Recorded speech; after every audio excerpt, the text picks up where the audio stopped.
Hello student, आप कैसे हैं।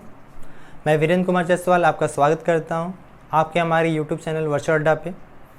बच्चों, आज के सेशन में हम लोग फंक्शन टॉपिक कवर करने वाले हैं।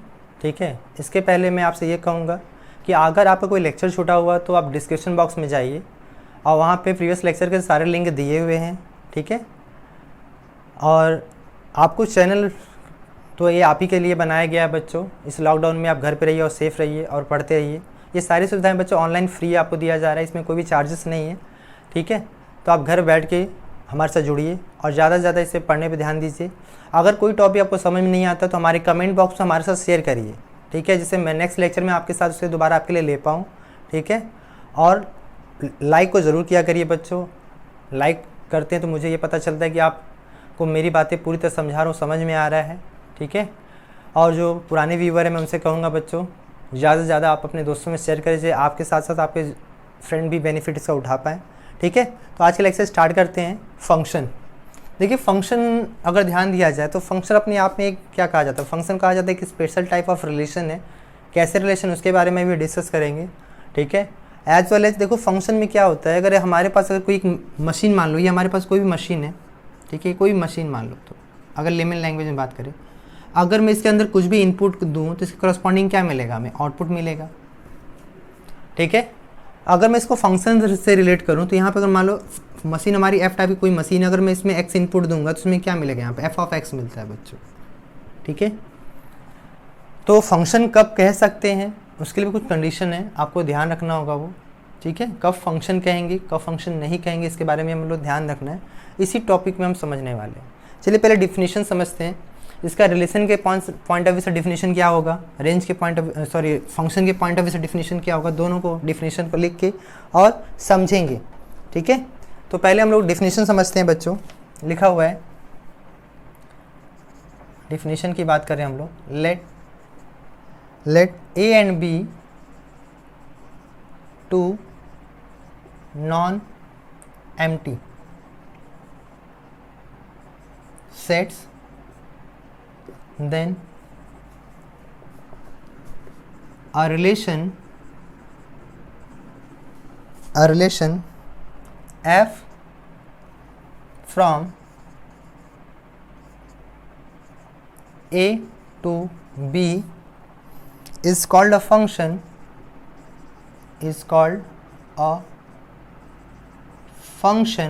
ठीक है बच्चों, इसको फंक्शन कहेंगे कब, if every element in A has a unique image in B,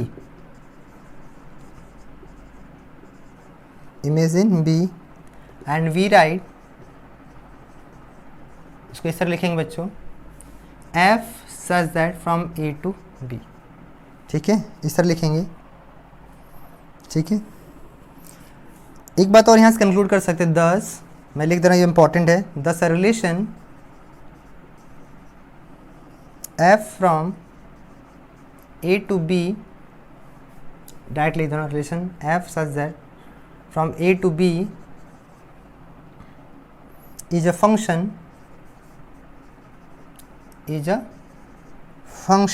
if domain of f equal to a and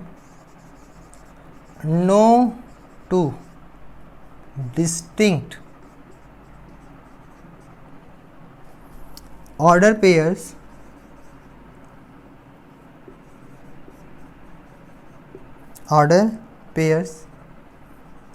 in f have the same first coordinate।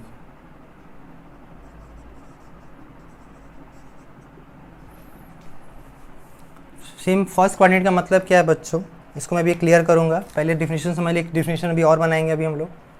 ठीक है, देखो यहाँ पे ये कहना चाह रहा है कि रिलेशन जो हमारे स्पेसिफाइड रिलेशन जो फंक्शन है बच्चों, ए से बी अगर है, ठीक है भाई, यहाँ भी आप देख रहे हो रिलेशन की बात कर रहा है कि एक यूनिक इमेज इन बी होना चाहिए। ये भी सही है कि आप सारा एलिमेंट का क्या होना चाहिए, एक यूनिक एलिमेंट होना चाहिए, ठीक है।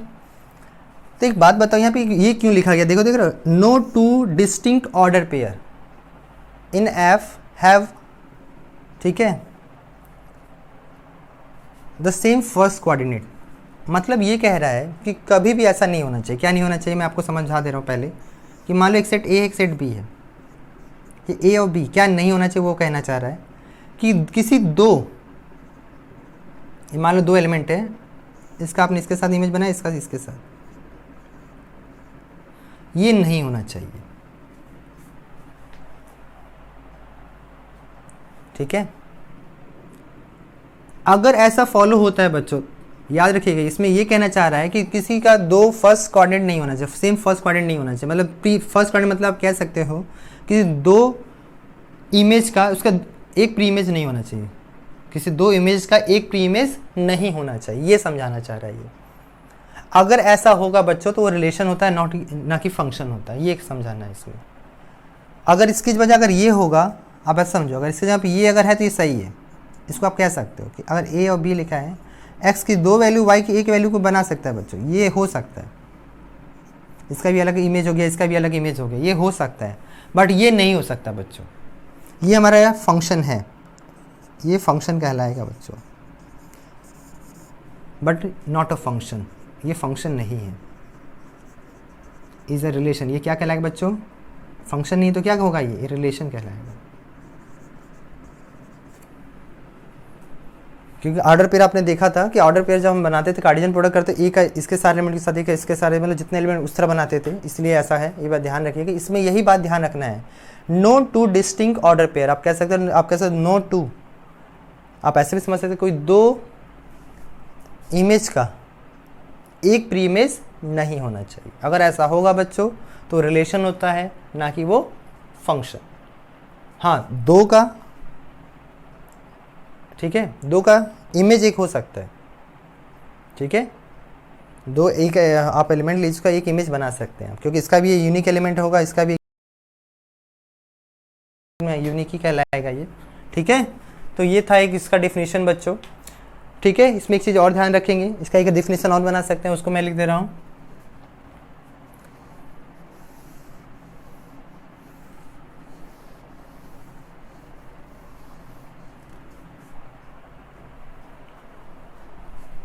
इसका एक डेफिनेशन और बना देता हूँ मैं, ठीक है। आप ऐसे भी लिख सकते हैं, by the rule of F, by the rule of f, each element of a is uniquely associated with the element of set b, ठीक है बच्चों। इज कॉल्ड फंक्शन, इसे हम लोग क्या कहेंगे, इज कॉल्ड फंक्शन, ठीक है बच्चों, इसे हम लोग फंक्शन कहेंगे। That is f such that from A to B. एक ये भी डिफिनीशन है आपके रिकॉर्डिंग, बस ये बात ध्यान रखिए, ये बहुत इंपॉर्टेंट लाइन था जिससे मैं समझा दी, यही एक डिफरेंस होता है बच्चों। आपको मैं इसे एग्जाम्पल से भी, फंक्शन के एग्जाम्पल से भी आपको क्लियर कर देता हूँ मैं। एक एग्जाम्पल फंक्शन का देता हूँ मैं, तो आप क्लियर और अच्छे से हो जाएगा, ठीक है। देखो, अगर मान लो एक एग्जांपल मैं दोनों पे दे रहा हूँ, रिलेशन का भी एग्जांपल दे रहा हूँ, फंक्शन का भी एग्जांपल। पहले फंक्शन का एग्जांपल देता हूँ। अगर f such that from R to R लिखा हुआ है और यहाँ पे एफ एक्स इक्वल टू मान लो दिया हुआ है एक्स स्क्वायर, ठीक है। तो यहाँ पे इससे आप फंक्शन थ्रू मैप कर रहे हो बच्चों। मान लो यहाँ पे एक एलिमेंट -1 और 1 लेता हूँ, इस तरह बहुत सारे एलिमेंट होंगे। तो अगर मैं यहाँ पे देखो, अगर -1 रखूँ तो -1 का स्क्वायर भी 1 आएगा और 1 का स्क्वायर भी 1 आ जाएगा, ठीक है। ये फंक्शन हो सकता है कि -1 रखने पे 1 मिला, 1 रखने पे 1 मिला, राइट। इज कॉल्ड फंक्शन, ये आपका फंक्शन है, ठीक है। बट अगर ऐसा कहीं लिखा हो बच्चों, f such that from R to R लिखा है, ठीक है। यहाँ पे एफ एक्स इक्वल टू मान लो यहाँ पे लिख दिया मैंने वाई स्क्वायर, ठीक है। तो अब यहाँ क्या होगा देखो, अब यहाँ पे देखो फंक्शन तो अब रिलेट करोगे तो यहाँ ऑब्वियस बात है कि -1 भी आएगा, 1 आएगा, इस तरह बहुत सारे एलिमेंट आएंगे। यहाँ भी -1 और 1 बहुत सारे एलिमेंट आएंगे, तो देखो -1 का अगर इसमें रखो तो -1 रखने पे आपको जो x की वैल्यू मिलेगी, चलो मैं डिफिनीशन लिख दे रहा हूँ,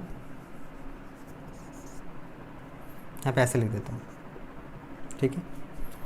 अगर x की वैल्यू देखो यहाँ पे क्या रखने वाले हम लोग, -1 रखेंगे तो 1 मिलेगा, और 1 रखेंगे तो भी हमारा 1 मिलेगा,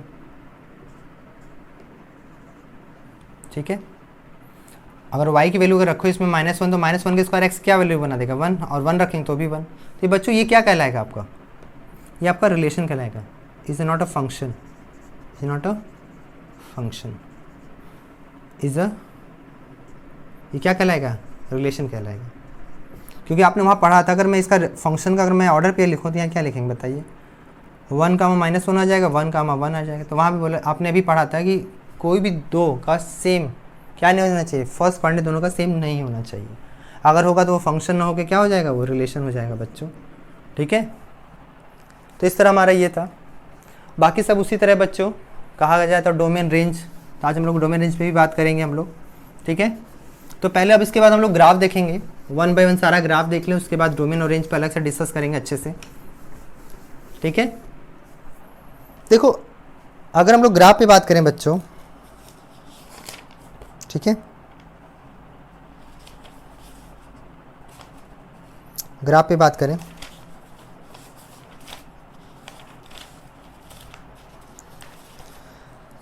ठीक है। तो देखो ग्राफ पे हमें समझना होगा कौन कौन सा ग्राफ है, और याद भी रखना होगा, क्योंकि ग्राफ से मैं आपको बहुत कुछ समझाऊंगा, ठीक है। तो अगर मैंने f such from a to b लिखा है, पहले इसमें कुछ चीज़ें समझ लेते हैं। तो a हमारा जो होगा बच्चों, मैंने बता देता हूँ, डोमेन को बता था, डोमेन ऑफ f होता है ये, और ये जो होगा रेंज ऑफ f हो जाएगा, ठीक है। और जो कोडोमेन होगा बच्चों, मैं फिर से बता दूँ, कोडोमेन जो होगा वो आपका कहलाएगा b पूरा कोडोमेन होगा। और एक बात और ध्यान रखना है कि अरेंज जो होगा ये सबसेट ऑफ कोडोमेन होता है, ये सारी बातें ध्यान रखना है, ठीक है। ये बात आप क्लियर है। चलिए समझते हैं, पहला जो हम लोग हेडिंग डालेंगे, ग्राफ ऑफ सम फंक्शन, ठीक है। इससे बहुत सारी चीज़ें हमारी क्लियर हो जाएंगी। जैसे पहला जो ग्राफ हमारे पास है बच्चों, आइडेंटिटी ग्राफ है।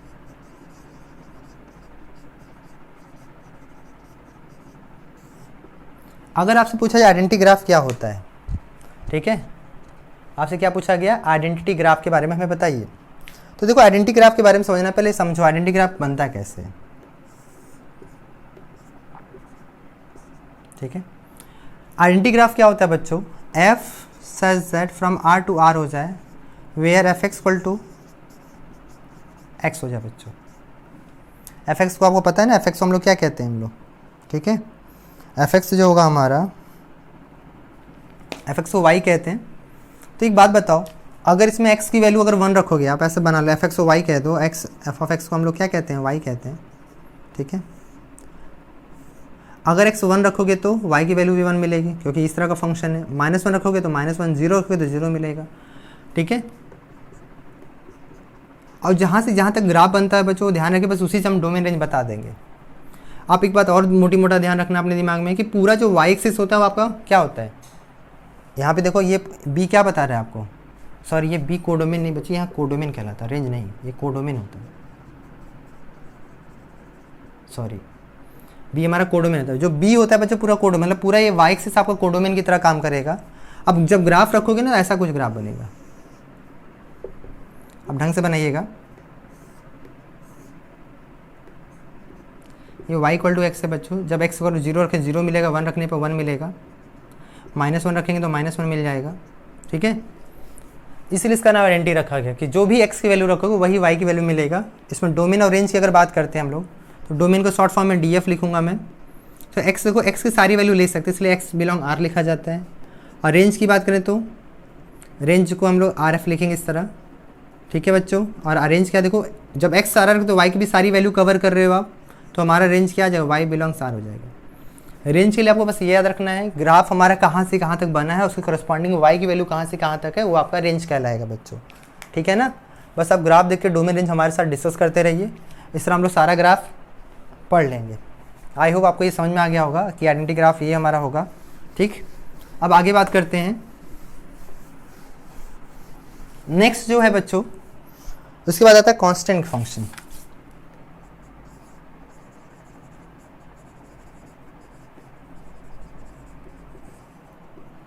तो कांस्टेंट फंक्शन क्या कहता है कि f such that from r to r लिखा जाए, वेयर f(x) की वैल्यू, देखो कांस्टेंट नंबर c ले लेता हूँ बच्चों, जो पॉजिटिव नंबर में मान के चल रहा हूँ, जो c कैसा नंबर है, पॉजिटिव है, ऐसा मान के चल रहा हूँ।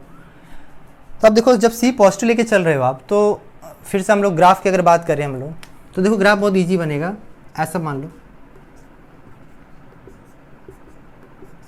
ठीक है। अगर मैं यहाँ ग्राफ बनाता हूँ x और y में, ठीक है, x और y में ऐसे लिख दे रहा हूँ, इस तरह बनाते चले जाओ बहुत सारी वैल्यू के लिए। अगर सोचो अगर x की वैल्यू हम 0 रखें, अगर x वैल्यू 0 तो भी c आएगा, -1 रखेंगे तो भी c आएगा, +1 रखेंगे तो भी c आएगा। मतलब ये ऐसे चलता चलेगा, हमेशा c की वैल्यू फिक्स है ना। तो अगर ग्राफ अगर ध्यान से इसको मिलाऊँ 0,1 0,c इस तरह मिलाता चला जाऊँ मैं, तो ये आपका ग्राफ बनेगा y = c, जिसमें 0 रखने पे भी c आ रहा है बच्चों, 1 रखने पे भी c होगा, 2 रखने पे भी c आएगा, -1 रखने पे भी c आएगा, ठीक है। तो इसका देखो ग्राफ बन कैसे रहा है, ऐसा बन रहा है कि एकदम सीधे हॉरिजॉन्टल लाइन बन रहा है x with parallel to x axis.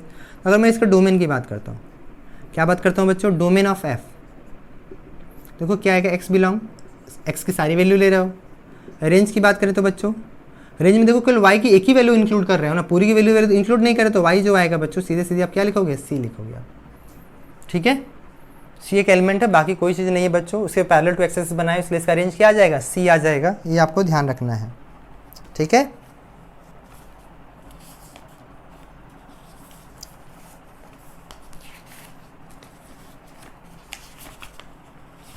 ठीक,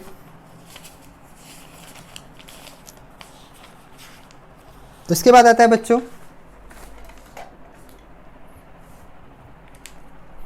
आपका पॉलिनोमियल फंक्शन।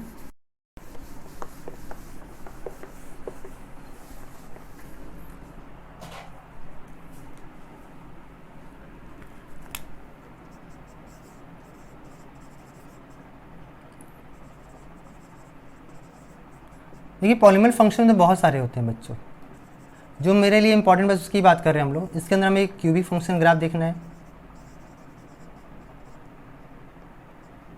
क्यूबिक फंक्शन, ठीक है। और नेक्स्ट हमें देखना है इसके अंदर क्वाड्रेटिक।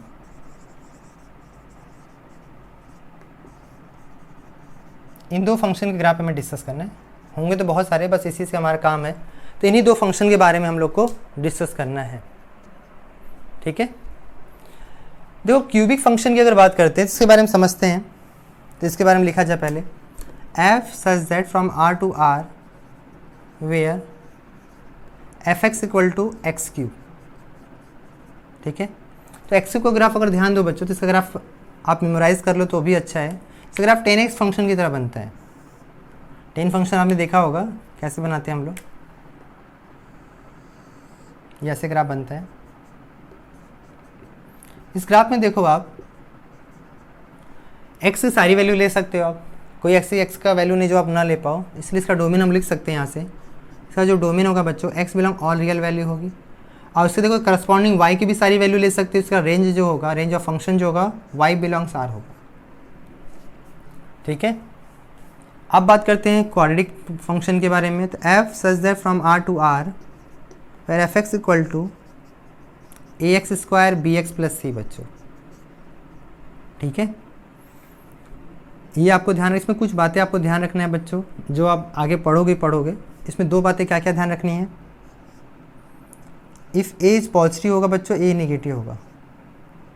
अगर a पॉजिटिव a नेगेटिव हुआ तो क्या क्या होगा, मैं नीचे लिख रहा हूँ क्योंकि उधर ग्राफ बनाना होगा। यहाँ पे a के फैक्टर बहुत कुछ चीज़ें डिपेंड होंगी बच्चों, आगे चल के आपको कोऑर्डिनेट ज्योमेट्री में पढ़ाऊँगा। अगर a पॉजिटिव हुआ बच्चों, इसे अपवर्ड पैराबोला कहते हैं। आपने थोड़ा बहुत 10th में सुना होगा नाम, अपवर्ड पैराबोला। और a नेगेटिव हो जाए तो डाउनवर्ड पैराबोला, ठीक है। देखिए अपवर्ड पैराबोला का सिंबल ऐसे बनता होता है बच्चों। अपवर्ड पैराबोला ऐसा होगा, ये हमारा एक्स एक्सिस रिस्पेक्ट में बना रहा हो, और डाउनवर्ड का ऐसा होता है, ठीक है। अब हमें बात क्या ध्यान रखना है इसमें बच्चों कि हमारे लिए ग्राफ में सबसे इंपॉर्टेंट पॉइंट होता है जहाँ पे ग्राफ अपना टर्निंग पॉइंट करता है। ये जैसे ये टर्न होता है ना, ये वी कहलाता है, वर्टेक्स कहलाता है बच्चों। ये क्या कहलाता है? वर्टेक्स।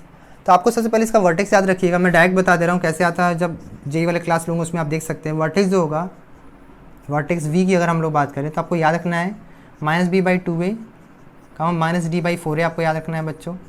वेयर d जो होगा बच्चों b² -4ac होता है। d क्या होगा यहाँ पे? b² -4ac होगा, याद रखिएगा, ठीक है। तो अगर मैं यहाँ पे जो भी ग्राफ बनाओगे तो आपको सबसे पहले आपको d याद रखना है, उससे करस्पॉन्डिंग आपको बात करना है, ठीक है। अब कहेंगे सर इसका डोमेन और रेंज कैसे डिस्कस करेंगे। इसका डोमेन रेंज के लिए बच्चों मैं अलग से क्लास लूँगा। जैसे मान लीजिए थोड़ी देर में एग्जांपल दे देता हूँ, ठीक है, कि अगर मान लीजिए, ठीक है, तो मैं ऊपर इरेज कर दूँ तब इस पर एग्जाम्पल लूँ, तब तो मैं आपको समझा पाऊँगा। चलिए,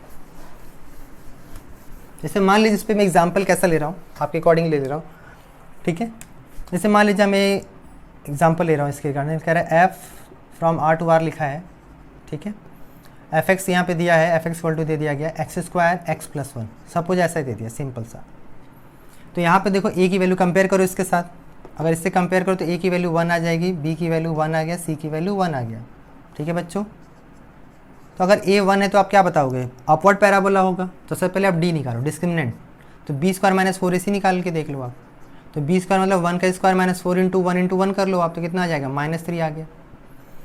तो उसके बाद आप सीधे वर्टेक्स निकालो। वर्टेक्स क्या आएगा? -b कितना है बच्चों? 1/2a -d -3/4a। देखो कितना आ गया? -1/2 + 3/4 आ गया, ठीक है। तब देखो अपवर्ड पैराबोला बनेगा और इसका कोऑर्डिनेट कितना होगा वर्टेक्स का? ये होगा। चलिए बनाते हैं हम लोग, ठीक है।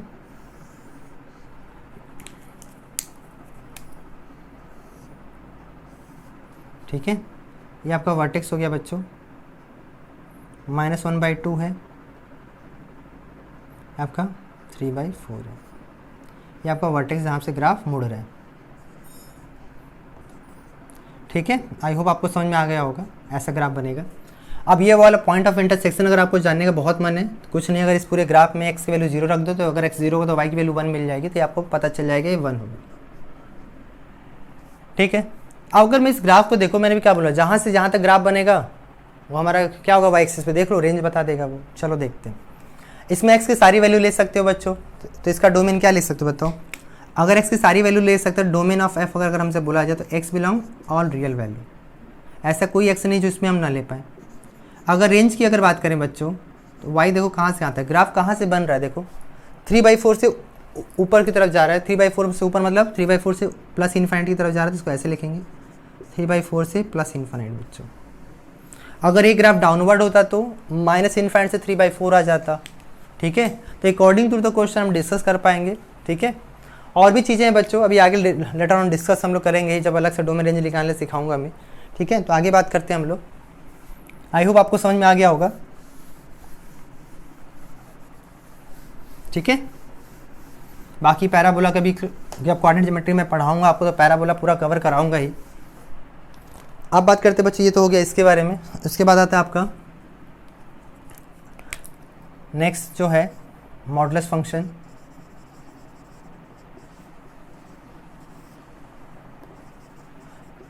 ठीक है। देखो मॉडुलस फंक्शन के तो जेई में अलग से मैंने क्लास लिया भी हुआ है, बट यहाँ पे देख लेते हैं। अगर f such from r to r हो, वेयर एफ एक्स जो होगा बच्चों किसके बराबर हो जाए? मॉड x के बराबर हो जाए, ठीक है। तो मॉड x के बारे में बराबर अगर हो जाए तो हमने आपको इसके बारे में प्रॉपर वे से बताया ही था बच्चों। क्या लिख सकते हैं इसको? अगर x पॉजिटिव हो, x greater than equal to 0 हो तो प्लस x से ओपन करेंगे, अगर x निगेटिव हो तो माइनस x से ओपन करिए आप, ठीक है। अगर मैं इसका ग्राफ बनाऊँ तो ये देखो यहाँ से क्या होगा, fx y मानो तो y equal to x line पूरी बनेगी और यहाँ से माइनस x हो जाएगा, ठीक है। ये आपका x एक्सिस है, ये आपका y एक्सिस है। तो अगर बनाओगे बच्चों देखो कैसे बनने वाला है, ये आपका 0 पॉइंट है, तो इसके इधर ये y equal to x graph हो जाएगा, ये y equal to minus x का ग्राफ होगा तो नीचे बहुत सारा वाला नीचे भी पोर्शन जाएगा, बट नहीं लेंगे कहाँ, पॉजिटिव नेगेटिव ध्यान रखना है हमें, ठीक है। तो आप देख सकते हो इससे कि आपका ग्राफ ये होता है मॉड एक्स फंक्शन का। इसका डोमेन और रेंज अगर डिस्कस करें बच्चों तो डोमेन क्या आएगा, देखो एक्स से सारी वैल्यू ले सकते हैं ना, ऐसा कोई एक्स है जिस पे नहीं ले सकते हैं, नहीं, सारे एक्स ले सकते हैं। इसका डोमेन क्या हो जाएगा, एक्स बिलोंग आर, जहाँ फंक्शन में आपको डिफाइन कर रहा है। अगर मैं रेंज की बात करूँ, देखो बच्चों, देखो नीचे नहीं ग्राफ है, हमेशा वाई एक्सिस से ऊपर ही ग्राफ है, तो कहाँ से कहाँ तक, देखो 0 से ऊपर की तरफ ग्राफ है, तो वाई बिलोंग क्या लिख सकते हैं, आर प्लस लिख सकते हैं, या वाई बिलोंग्स 0 से इन्फाइनाइट भी लिख सकते हैं बच्चों, ये बात ध्यान रखिएगा, 0 से इन्फाइनाइट इसका रेंज है, ठीक है। इसके बाद आता है बच्चों मॉडल्स फंक्शन के बाद हम लोग ग्राफ पढ़ेंगे, ठीक है। सिग्नम फंक्शन बच्चों,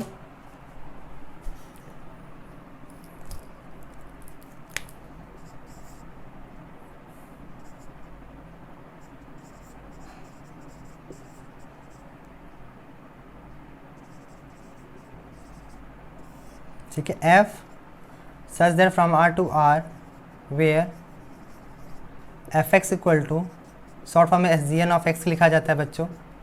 ये अलग ही टाइप का फंक्शन है, इसके बारे में आपको ध्यान रखना है। यदि x ग्रेटर देन 0 होगा तो इसकी वैल्यू 1 आता है बच्चों, अगर x इक्वल टू 0 हो जाए इसकी वैल्यू 0 आती है, अगर x लेस देन 0 हो जाए तो इसकी वैल्यू -1 आता है, ठीक है। इसका ग्राफ कैसे बनेगा उसको भी देख लेते हैं हम लोग,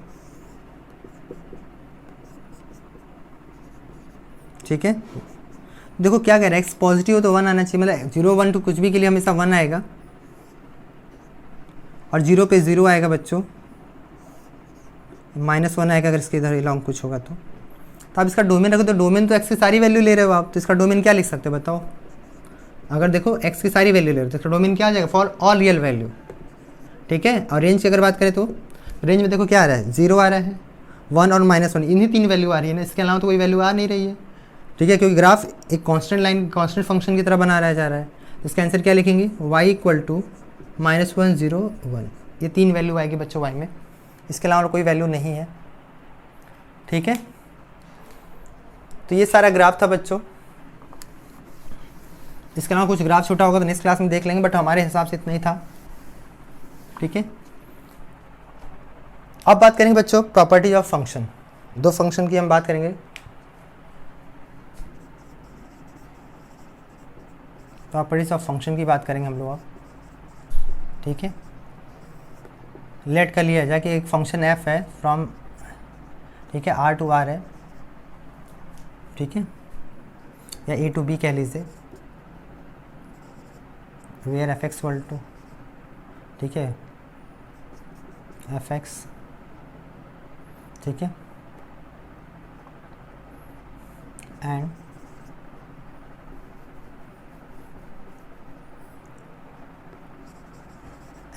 g such that a to b, ठीक है।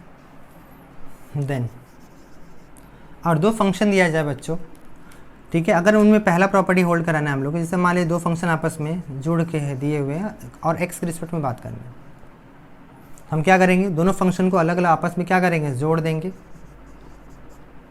अगर सब्ट्रैक्शन की बात कही जाएगी बच्चों तो हम लोग क्या करेंगे, दोनों फंक्शन को अलग अलग सब्ट्रैक्ट कर देंगे। नाउ थर्ड पॉइंट, अगर मल्टीप्लिकेशन की अगर बात की जाएगी 2 फंक्शन के तो हम लोग क्या करेंगे, अलग अलग मल्टीप्लाई कर सकते हैं। And next point is that f upon g of x लिखा होगा तो f x upon g x लिखेंगे। एक बात ध्यान रखेंगे कि जी ऑफ एक्स कभी भी 0 के बराबर नहीं होना चाहिए, कि फंक्शन अपने आप को डिफाइन करता रहे, कभी भी अनडिफाइंड अपने आप को ना करे, ठीक है बच्चों। तो आज क्लास यहीं तक रहेगी बच्चों, इसके आगे हम लोग नेक्स्ट क्लास में देखेंगे, इस पर हम लोग बेस्ट क्वेश्चन भी लेंगे, ठीक है, और डोमेन रेंज के बारे में डिस्कस करेंगे।